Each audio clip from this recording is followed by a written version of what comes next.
ପିଲାମାନେ ଏବେ ଆମେ पंचम श्रेणीर गणित पढ़िबा। आगरू आमे विभिन्न प्रकारर त्रिभुज काहाकू कुआ जाए जानिथिले। वर्तमान आमे त्रिभुज किपरि अंकन करा जाए पढ़िबा। त्रिभुज अंकन करिवा पई तीनोटी जिनिसर आवश्यकता रहिछि। जदि कोन कोन ना जदि गुटे त्रिभुजर दुईटी बाहु और गोटिए कोण थिबो ताहले आमे त्रिभुज अंकन करि परिबा। नचेत आउ गोटे उपाय रे आमे त्रिभुज मध्य अंकन करि परिबा।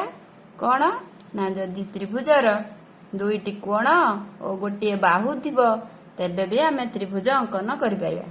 वर्तमान आमे स्केल आउ प्रोट्रैक्टर व्यवहार करी आमे गोटे त्रिभुज अंकन करिबा।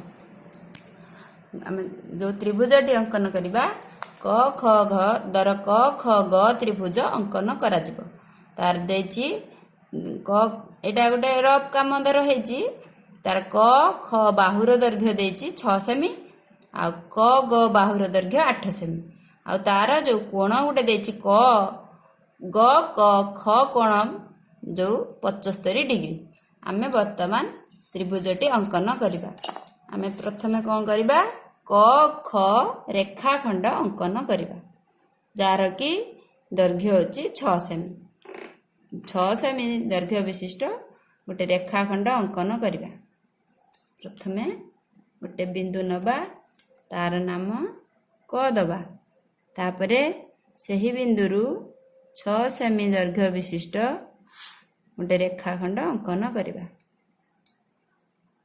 एटा हला 6 सेमी जोठी हला सेठी बिंदु देबा और तार नाम दे दबा ख। ताकू आमे वर्तमान जोड़ी दबा। क और ख बिंदु को जोड़ी दबा। क ख रेखाखंड पाइले तार दैर्घ्य केते ना 6 सेमी। तापरे आमे कोन करिबा क बिंदुरु प्रोट्रैक्टर सहायता रे 75 डिग्री परिमाणर कोण अंकन करिबा।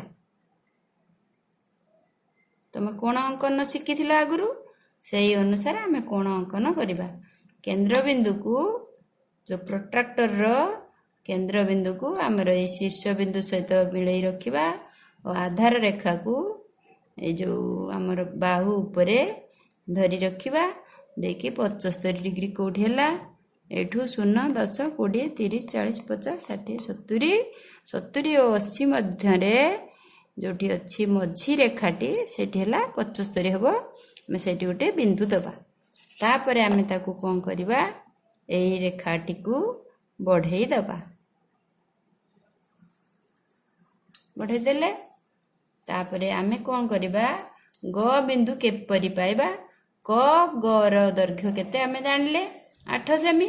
ए क बिंदुरु 8 सेमी मापर आमे गोटे रेखा अंकन करिबा।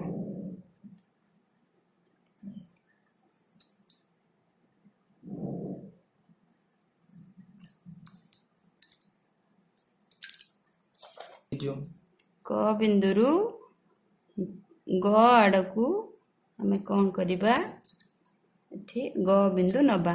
8 सेमी दैर्घ्य विशिष्ट ग बिंदु कोठू जो कोणटी अंकन करथिले एटा ना दे दबा ग।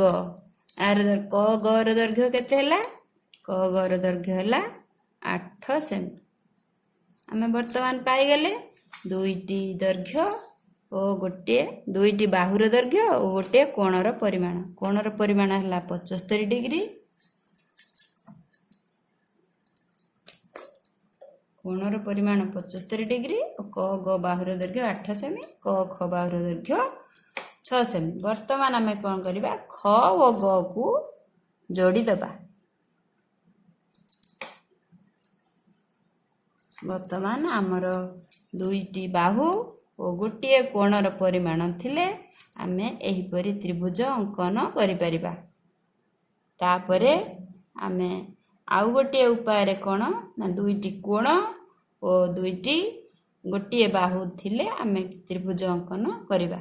वर्तमान एटा शिखि गलो एही परि तुमे दुई तीनोटी त्रिभुज अंकन करिबो।